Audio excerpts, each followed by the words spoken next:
Montante, and this is Aria. We are celebrating Fibromyalgia Awareness Month, and today's video is going to be talking about the correlation between mental health and fibromyalgia. And I hope you find this video very informative.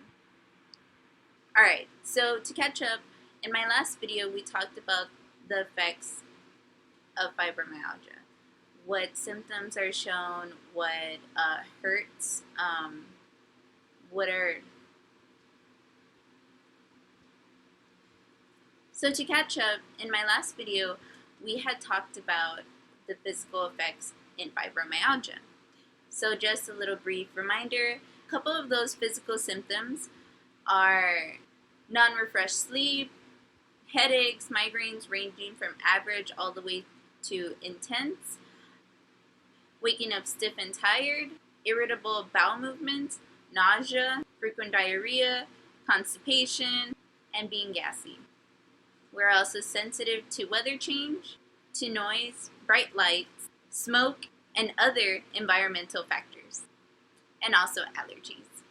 Alright, to refer back to my previous video, I had mentioned that physicians, scientists, researchers had assumed or hypothesized or figured that fibromyalgia was a delusion, and that is called psychosomatic, meaning in your head. So this means that patients were either faking an illness or imagining that they had an illness. You would assume that it would be easy to diagnose somebody with fibromyalgia due to the physical symptoms that we had discussed earlier. However, there are a whole lot of factors that might trigger or contribute to the generalized body-wide symptoms. And the most famous ones are psychological and environmental. For example, those individuals who have gotten into physical traumatic incidences, such as car accidents, and for psychological, those individuals who have gone through very traumatic psychological incidences during their lifetime, especially in childhood, are more prone to developing fibromyalgia. However, this does not mean that anybody with fibromyalgia has experienced any form of trauma. In Wolf et al.'s research paper published in 2014, experimented on rheumatoid arthritis and fibromyalgia patients to see if they fit the criteria of a somatic disorder. So somatic disorder is defined as an individual who is experiencing some form of anxiety, cognitive disturbance, and so forth. And for this portion, I will just be focusing on fibromyalgia patients used in the study. Wolf et al. Did see some correlation between somatic and fibromyalgia patients, that they did meet criteria of the somatic scale. However, they do not agree that they should categorize fibromyalgia as a somatic diagnosis, even though it could be applied to fibromyalgia patients. This increases the likelihood of there being a risk towards patients with chronic illnesses. Furthermore, the somatic criteria does not consider important features concerning physiological factors. Understanding the mental aspect of fibromyalgia would be best in a therapeutic setting, rather than diagnosing a fibromyalgia patient with any other form of mental illnesses. Alright guys, so this guy's name I cannot say without butchering it, so I'm just going to apply it here on the screen. So this man's name, et al., acknowledged that fibromyalgia did meet the somatic criteria in many different areas. However, he also acknowledged that patients should not be diagnosed of mental illnesses because mental illness diagnoses lack the physiological area of the whole disorder. And even then, some authors still consider fibromyalgia as stress-related syndrome. There has been many studies with fibromyalgia patients as clinical psychiatrists observing these patients and seeing if they do present any somatic symptoms. As mentioned, yes, they do express somatic symptoms. But the argument is, as it's been discussed over a multitude of articles that I've personally read, that there is more to fibromyalgia than just diagnosing these individuals with a form of mental illness. Due to there being a limitation of the effects that mental illness has on fibromyalgia, I will express further information how fibromyalgia affects our brain.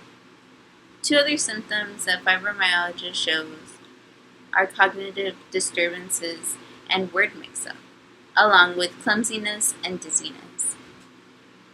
There is so much to fibromyalgia that we've yet to uncover, and quite frankly, I haven't even gotten into the genetic mutation of fibromyalgia.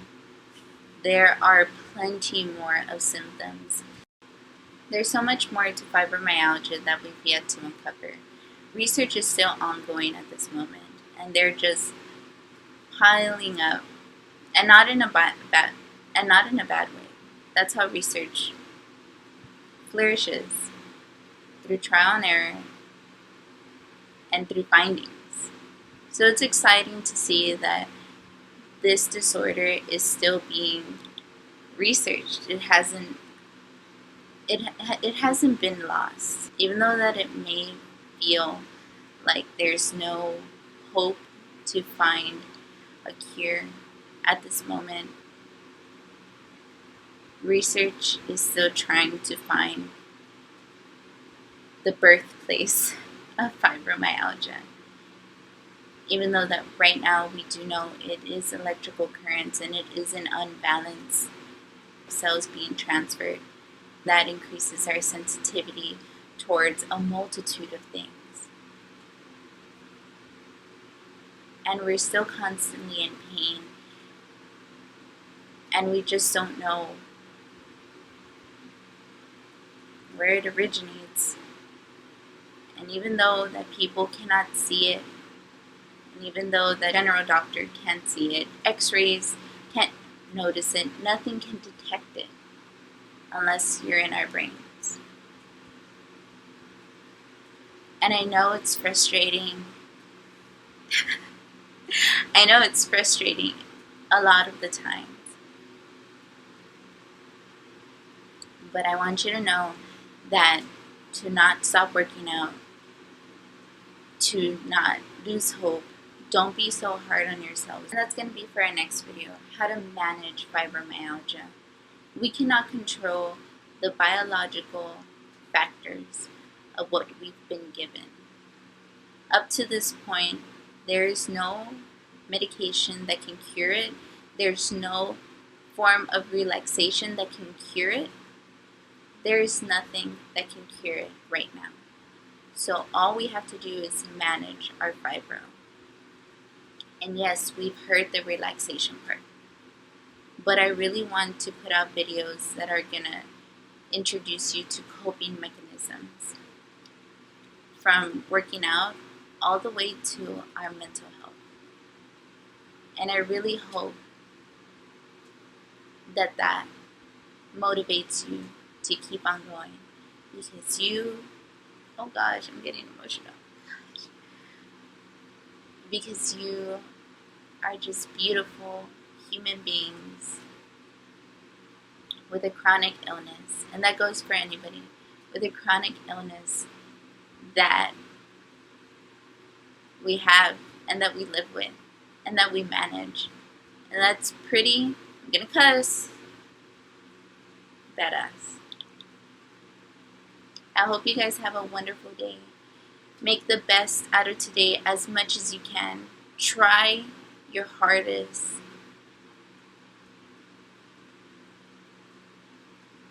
Try your hardest to make it through another day. I'm not going to tell you to force yourself to be happy, to put on a smile, because that is so hard and fake. But keep on trying to be the best versions that you can be at this very moment. I hope this video helped you, and if you do have any further questions, please leave them down in the comment section below. Have a wonderful day. I love you guys with all of my heart.